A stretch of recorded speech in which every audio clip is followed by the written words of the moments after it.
Woods Runner, Chapter 13. The signs were on the side of a tree, two boards hacked into the shape of an arrow and nailed up with large handmade cut nails. One pointed to the trail and went straight south. Crude letters Philadelphia, 41 miles. How many feet are in a mile? Multiply by 41. The other arrow pointed straight east. New York, 38 miles. What did they say? Annie asked. I can't get the letters, but I can't. I can get the letters, but I can't put them together so good yet. Samuel told her. About the same to either place. A 3-day walk. Let's get off the trail. I've got to think on it. They moved back into the undergrowth and settled out of sight. What's to think about? Annie said. We go to New York to get your ma and pa. She did not realize what she said, but Samuel heard the hour. Oh, let's go back and reread that again. We got to go to New York to get our ma and pa.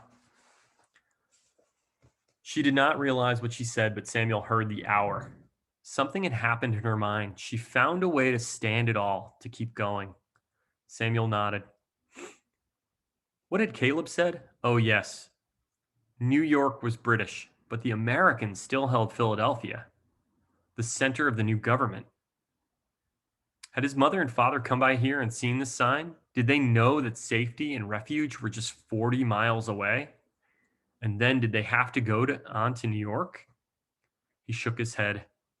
I ought to take you into Philadelphia where it's safe and find a place for you.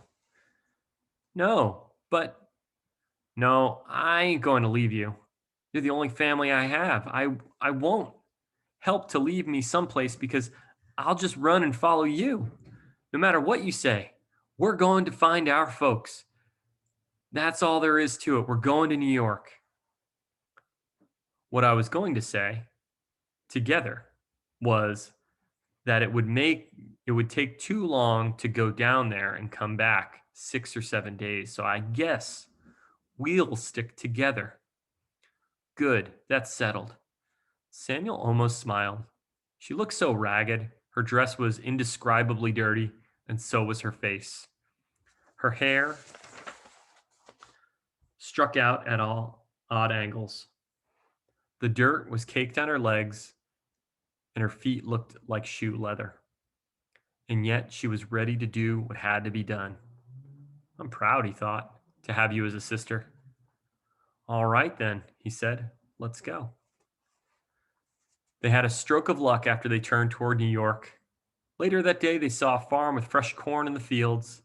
They crept into the edge of the field and took enough ears for dinner. Just after leaving the field, back in the woods along the trail, they heard an awful racket coming up the road from the rear. Something on wheels was clanging and clanking, rattling along. They were far enough back in the thickest part of the undergrowth, so they couldn't see what it was. It stopped nearby. All was quiet, and then Samuel heard dogs panting. Before he and Annie could move, two black and white, mostly collie dogs came up to them in the brush, looked them each for a moment directly into their eyes, and gently tried to push them out toward the road, using their shoulders against Samuel and Annie's legs. Hey, Samuel whispered, leave off. He heard a laugh. You might as well come out of there. A coarse, deep voice shouted. I know right where you are, and I've got a 2-gauge swivel gun aimed at you. You stay here, Samuel whispered to Annie. I'll see what's going on. But no, she was not going to stay, and they both stood and walked out of the brush, the collies nudging them along. A huge freight wagon stood on the road, so stacked up with all sorts of everything, from bundles of rags to loops of tin pots tied up like garlands, to 2 saddles to 2 barrels, and buckets and a rocking chair. That it looked enormous. A junk pile on wheels being pulled by 2 scruffy mules. How's your day? The man in the wagon asked, spiriting, and in such a thick Scottish brogue. Ooh, I gotta do a Scottish accent. How's your day? in a Scottish brogue that it was difficult to understand him. I am Abner McDougall, tinker at large. The two dogs are William and Wallace, named after a Scottish hero. He saw Samuel's rifle, and he held up his hands. Don't shoot. I was just making a jest about the swivel gun. I'm not armed, and as you can see, I don't believe in shooting things. He seemed to be dressed in a sewn together rags and looked as untidy as the junk he was carrying. His voice had a horrible rasping sound, like a steel shovel edge hitting rocks and gravel, and he was absolutely covered in unkempt gray hair. It was almost impossible to see his face for the hair, and the lower part of his beard was soaked with tobacco stains from dribbling spit. I'm Samuel, Samuel said, and this is Annie. Abner nodded and then looked at the dogs, which had moved in front of the mules and were peering down the trail in the direction of New York. Get in the back of the wagon, Abner said. What? Get in the back of the wagon. Hide the rifle. Now, quick. Someone wrong is coming. Wrong? Move. Hide the gun. Abner's firm voice left no room for argument. Samuel took Annie's hand and they climbed up into the back of the wagon. There was just room for them to sit with their legs out on the open wagon bed. Samuel hid his rifle and powder horn beneath a pile of cloth. He had no sooner done this than there was the sound of hooves. A troop of British cavalry dragoons came around the bend in front of the wagon and stopped. Samuel could see through the side of the wagon. There was about 20 riders in red uniforms and high fur hats and knee-high boots. They were carrying short muskets and sabers. The horses were well lathered and snorting and breathing hard, and the group broke formation and spread around the wagon. Two men pulled their sabers and started poking in the load from the sides until Abner said, Careful there. There's my barons inside. Your what? The commanding officer pulled up next to Abner. My grandchildren. Don't go poking them with your stickers. The purpose of your trip? We're heading to New York. I buy things and sell things. Would you be looking for anything in particular yourself? You could have any kind of illegal goods in there. The officer nodded at the wagon. Any kind of contraband. I could, but I don't. And besides, I have a merchant's pass from the commanding general's staff, handwritten and signed and sealed, all official. Let me see it. Samuel heard the rustle of papers being passed back and forth. He could not see the front of the wagon, and then the officer's brusque voice. All right, then, pass on, but watch for anything suspicious. We've just taken New York, and a lot of rebel runners and deserters are trying to make their way to Philadelphia. Samuel looked at the troops around the back of the wagon, who were looking at him. One smiled and nodded at Annie, but she sat quietly, her eyes big and her jaw tight. Fall in, the commanding officer. The officer commanded, and the men wheeled their horses into formation and rode past. Up, Brutus, up, Jill. Abner slapped the reins across the rumps of the mules, and they grunted and started pulling the wagon, which began to roll again ahead slowly.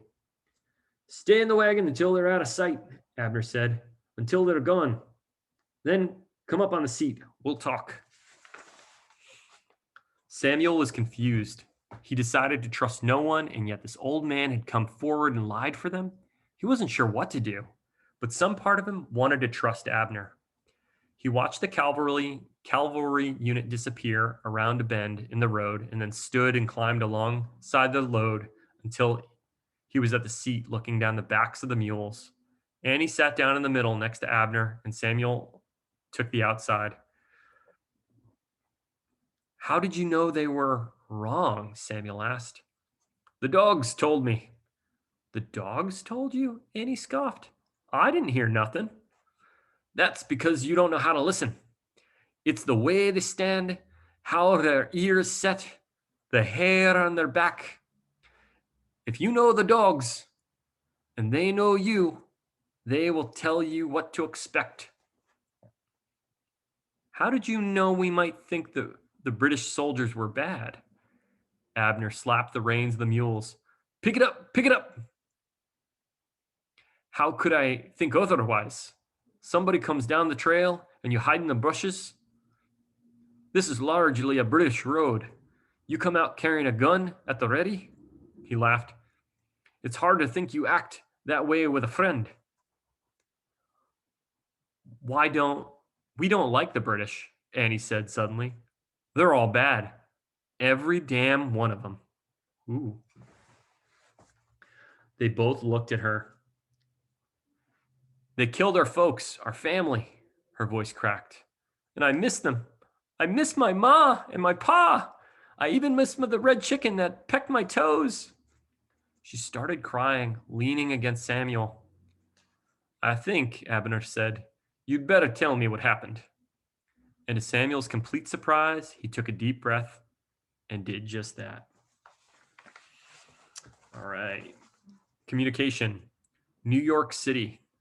New York is the main city where prisoners of British troops are held. By the end of 1776, there were over 5,000 prisoners, 5 times 10 to the 3, in New York. And since the population of the city was only 25,000, more than 20% of the people within city limits were captives. At that time, there was only one prison in New York, so the British held their prisoners in a warehouse, buildings, or on Royal Navy ships anchored in the harbor.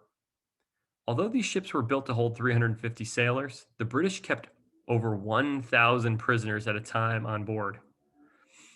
So it's an improper fraction, 1,000 over 350. The only latrines were buckets, which soon became full and spilled into the prisoners' sleeping quarters. Gross. Disease was rampant. At first, an average of 5 or 6 prisoners died on these ships every day. In the end, more American soldiers died in prison than in actual combat. Oh, that's terrible. All right, that's chapter 13.